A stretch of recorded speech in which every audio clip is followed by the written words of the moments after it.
അസ്സലാമു അലൈക്കും വറഹ്മത്തുള്ളാഹി വബറകാതുഹു. ബഹുമാനപ്പെട്ട ഉസ്താദുമാരെ, പ്രിയപ്പെട്ട സ്നേഹക്കൂട്ടിലെ കൂട്ടുകാരെ, നമ്മുടെ കൂട്ടത്തിലുള്ള ഓരോ കുട്ടിയുടെയും കഴിവുകളെ സമൂഹത്തിന് മുന്നിൽ വളർത്തിയെടുക്കാൻ അവസരം നൽകുകയാണ് SSFൻ്റെ സാഹിത്യോത്സവുകൾ. അങ്ങനെ സാഹിത്യോത്സവം നൽകിയ വലിയൊരു അവസരത്തിൽ നന്മയുടെ സുഗന്ധം പുരണ്ട ഒരു കഥ പറയാം. നാഥൻ തുണക്കട്ടെ, ആമീൻ. ലോകപ്രവാചകർ മുത്ത് മുഹമ്മദ് മുസ്തഫ സല്ലല്ലാഹു അലൈഹി വസല്ലം തങ്ങൾ ഇസ്ലാമിൻ്റെ പ്രബോധനം തുടങ്ങിയ കാലഘട്ടത്തിൽ മക്കയിൽ നിന്ന് വലിയ പ്രയാസങ്ങളാണ് നേരിട്ടിരുന്നത്.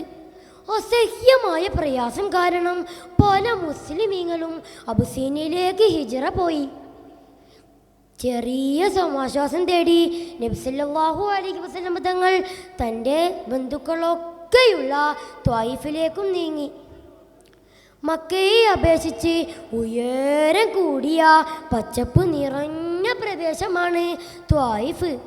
നബി സല്ലല്ലാഹു അലൈഹി വസല്ലം തങ്ങളുടെ ചെറുപ്പകാലത്ത് നല്ല അന്തരീക്ഷത്തിനും ഭാഷാ മികവിനും കൊണ്ടുപോയിരുന്ന സ്ഥലം. പോറ്റുമ്മയായ ഹലീമ ബീബിയുടെ നാടും കൂടിയാണ് ത്വായിഫ്. ഖുറൈശികളുടെ അതിശക്തമായ പീഡനത്തിൽ നിന്ന് സമാധാനം തേടിയാണ് മക്ക വിട്ട് ത്വായിഫിലേക്ക് നീങ്ങുന്നത്. വലിയ പ്രതീക്ഷകളുടെ കിനാക്കളുമായാണ് നബി സല്ലല്ലാഹു അലൈഹി വസല്ലം തങ്ങൾ തൻ്റെ ചെറുപ്പകാലത്തെ പ്രദേശത്തേക്ക് യാത്ര തിരിച്ചത്. ത്വായിഫിൽ എത്തിയപ്പോയല്ലേ അവിടുത്തെ കഥയറിയുന്നത്. ഭ്രാന്തന്മാരെ കൊണ്ടും ചെറിയ കുട്ടികളെ കൊണ്ടും നബി സല്ലല്ലാഹു അലൈഹി വസല്ലം തങ്ങൾക്കെതിരെ കല്ലെറിയിപ്പിച്ച് അവിടുത്തെ ജനത അവരോടുള്ള ഈർഷ്യത പ്രകടിപ്പിച്ചു.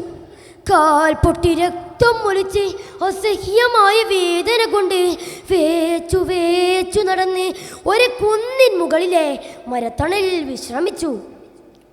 ഈ രംഗം കണ്ട് അവിടെയുള്ള ആകാശവും ഭൂമിയും മാമരങ്ങളും മലകളുമെല്ലാം തേങ്ങിക്കരഞ്ഞിട്ടുണ്ടാകും. അത്രയ്ക്കും വിഷമം തോന്നിയ നിമിഷങ്ങളായിരുന്നു. ആകാശം വിഷമം കൊണ്ട് ഇരുണ്ട് മൂടി. കാറ്റലകൾ സങ്കടം കൊണ്ട് ഒന്നിളകാൻ പോലും തുനിഞ്ഞില്ല. നബി സല്ലല്ലാഹു അലൈഹി വസല്ലം തങ്ങളുടെ ആ സങ്കട കാഴ്ച കണ്ട് ജിബ്രീൽ അലൈഹിസ്സലാമിന് പോലും വിഷമം തോന്നി. നബിയുടെ ചാരത്ത് വന്നുകൊണ്ട് ജിബ്രീൽ അലൈഹിസ്സലാം ചോദിച്ചു, നബിയെ, അങ്ങയെ വിഷമിപ്പിച്ചവർക്ക് മീതെ ആ മല ഞാൻ മറിച്ചിട്ട് അവരെ നശിപ്പിക്കട്ടെ. കരുണാവാനായ ആ ലോകപ്രവാചകർ സ്നേഹത്തോടെ ജിബ്രീൽ അലൈഹിസ്സലാമിനോട് പറഞ്ഞു, ഓ ജിബ്രീലെ, എന്നെ വിഷമിപ്പിച്ചതൊക്കെ ശരിയാണ്. അവരുടെ വിവരമില്ലായ്മ കൊണ്ടല്ലേ അവരിത്തരം പ്രവർത്തികൾ ചെയ്യുന്നത്.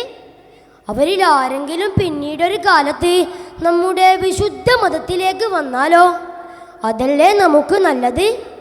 പ്രിയപ്പെട്ട കൂട്ടുകാരെ, മുത്തുനബി സല്ലല്ലാഹു അലൈഹി വസല്ലം തങ്ങളുടെ ആ ദീർഘവീക്ഷണം കണ്ടില്ലേ? നമുക്കൊക്കെ പ്രതികാരം ചെയ്യാൻ ഒരവസരം കിട്ടിയാൽ ചാടിക്കയറി നാം പ്രവർത്തിക്കാറുണ്ട്.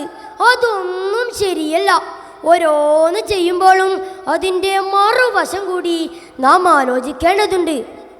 ഒരാൾ നമുക്കെതിരെ മോശമായത് ചെയ്താൽ അത് വെള്ളത്തിലും, നമുക്ക് ഗുണം ചെയ്താൽ അത് കല്ലിലും എഴുതി വെക്കണമെന്ന നല്ലൊരു തത്വം നിങ്ങളിലേക്ക് നൽകിക്കൊണ്ട് ഞാൻ എൻ്റെ കഥ ഇവിടെ അവസാനിപ്പിക്കുന്നു.